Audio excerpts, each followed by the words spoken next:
Hi everyone, we hope you're enjoying the Developer Marketing Summit so far. Just before we jump into the next session, we'd like to ask for your contribution.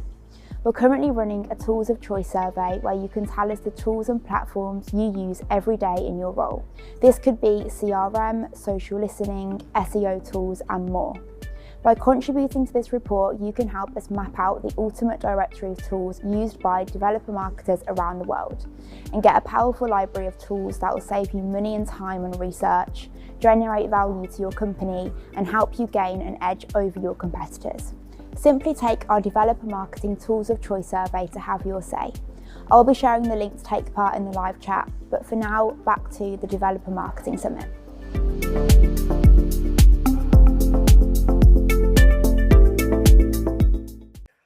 Hi, everyone. I'm really happy to be here talking to you about solutions marketing.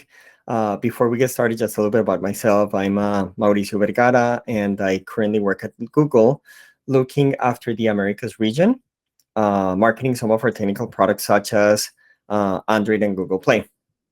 So let's get started. Let's talk about solutions marketing. So as you know, developers really have a complex set of needs. They don't only have to do a job, they constantly have to relearn how to do it properly, and at the same time, they constantly need to be shifting gears to meet people's expectations. I mean, I'm sure everyone here have struggled condensing a developer persona into a segmentation analysis, right? It's so hard to pinpoint developers in any specific bucket, and once you have it all figured out, you realize a few months down the line that some of the things that you did probably don't apply anymore. So before we talked about solutions marketing, I do think it's really important for us to talk about a few characteristics that most developers share. First, developers wear many different hats. They are constantly shifting their interest between different tasks. They can be building a tool, troubleshooting an existing one, influencing senior management to adopt a new technology, or just learning how to do something new at any given point. Secondly, they are constantly navigating through many different products, tools, and online resources to do their jobs.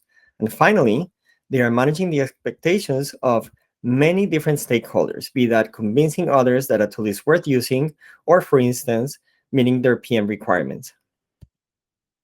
Developers are incredibly multifaceted, and our job, at least in my opinion, as a developer marketer, is not to sell them specific products and services, but rather to understand what their challenges are so that I can help them succeed at their job. This is probably the main difference that I find with consumer marketing. Developer marketers are really there to help their community succeed. And a big part of to help them succeed is to understand their journey. So what is the developer journey? Effectively, it is the end-to-end process that a developer goes through to design, build, deploy, and maintain a software system. But this process is quite unique. I think most would agree that developer journeys also have some common characteristics. First, they are never linear. Like we talked about, developers are constantly shifting gears between activities. Recognizing that they are constantly channeling their energy to different types of tasks can be a powerful tool as a marketer. For instance, it can help you organize your web assets in a more intuitive way, serving content depending on what they are trying to achieve at any given point. They are also always evolving. I mean, technology is always changing, be that because the next software release is just around the corner or because there is more tech for a developer to consider. And finally, developer journeys are completely disjointed. It usually involves bringing different products and features, many of which might not be part of even your own company portfolio of products. I think this is a very important thing to recognize, especially by developer product marketers, so that when they go about positioning a new offering, they have a clear understanding of where their feature fits within the journey. It's also highly relevant for people that do go to market, so that they don't only consider going where developers are, but equally importantly, serving the right features when it's most relevant to developers. Okay, so what does all of this have to do with solutions marketing? In many ways, solutions addresses some of the common characteristics and challenges that I've shared so far, either by using some of the frameworks solutions marketing offers within your existing marketing stack, or by allowing you to market some of your existing products in a more customer-centric way. So what are solutions? In a nutshell, a solution packages components that work well together to solve a problem. It wraps key components such as products, tools, and resources that are necessary to solve a specific challenge or drive a specific business, or in this case, developer outcome. Solutions are usually developer or customer-centric and are traditionally already being used by developers to solve a common problem within a specific vertical or tech horizontal. For instance, they can be used to address horizontal developer needs like security access control, or to drive a business outcome for a specific vertical, like, for example, optimize monetization for mobile games. What makes them unique is that they are product agnostic and that they start with the developer needs. Another key aspect that makes them unique is the fact that they are already being used by your community. So I think that a good way to think about them is that they deliver value based on the developer experience and overall business outcome, not starting with the product. Another aspect worth noting is that they have to be standardized to offer a seamless and consistent experience so that they can scale properly. So in summary, what are the key differences between solutions and products? Products normally need customer input early in the development process and from a broad range of users, or in this case, developers, whereas solutions seeks input only from a narrow set of users regarding a specific business or developer need.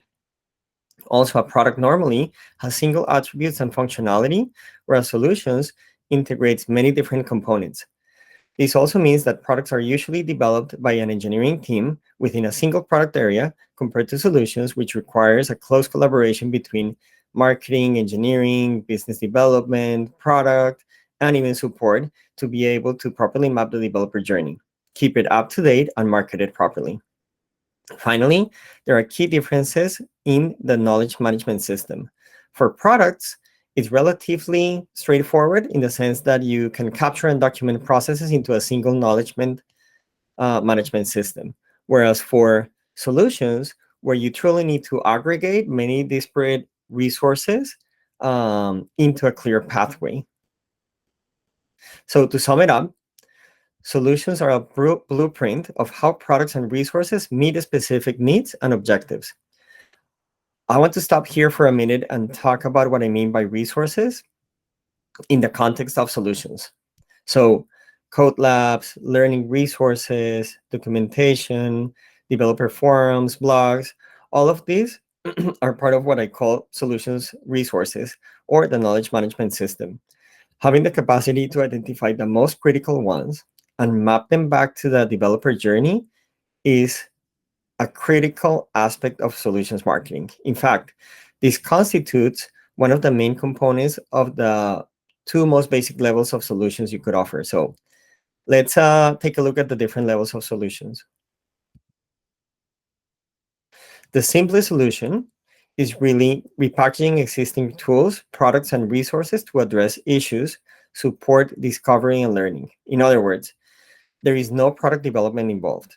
A marketer's role at this level involves identifying what components are already used in existing practice, and is probably the best level to gain momentum within your organization to build a solutions marketing practice. To identify what components are already used, you first need to determine by whom and what specific business or developer outcome is the solution solving. Once you have clarity on that, you can go to your community to figure the rest out. The other primary component here are mapped resources. A developer journey usually talks about their experience in a linear way. However, developers don't operate like that. As I've said before, you need to make sure your resources are clearly mapped back to the solution. The second level involves all of the above and taking more of a hands-on approach on content creation. The idea is that you can simplify the journey for developers by creating clear pathways based on journeys that developers are already using, along with learning, training, documentation, and community resources. There are a few key aspects here. For one, identifying all relevant support resources, channels, resolution avenues, and community programs is as important as it was for the first level. But most importantly, is serving them when it's most relevant to developers to create an intuitive taxonomy that truly reflects the developer's journey. Note that here, I'm not talking about building the next marketing plan or go-to-market strategy. This effort really requires a lot of thoughtful work around the architecture and the taxonomy that you use to surface content. And to be honest, this is what we should be focused on as developer marketers, to simplify complexity and reduce the cognitive load that all developers are feeling when trying to navigate the ecosystem. The third level is an integrated pathway. This one involves all of the above and also engineering resources to bridge product gaps via tech development. In other words, the solution folds different products and tools under a single pathway through scripting, APIs, and integration tools. And the most integrated level is a standalone interface. A good representation of this level is offering a differentiated UX and UI that brings together product, services, and capabilities to fill a gap in the developer journey. So the ultimate solution is one that offers a vertical integration across products and services and is fully mapped back to support resources. As I said, think about it in terms of a differentiated UI and UX that brings together all the tools and features through APIs or integration hooks. So what are the challenges that I've found working on solutions? A solution strategy requires cultural change and a common understanding of what they are and are not within your organization. Making sure that different functions are on the same page is perhaps one of the biggest challenges. On the same note, working across organizational silos is also a big challenge. As you can imagine, solutions marketing requires you to work with different products, each with its own leadership and business priorities. Since your objective is to deliver value based upon the developer experience and overall business outcome, you might have to rethink how you approach your value proposition and how you work with product marketing and with the specific product areas.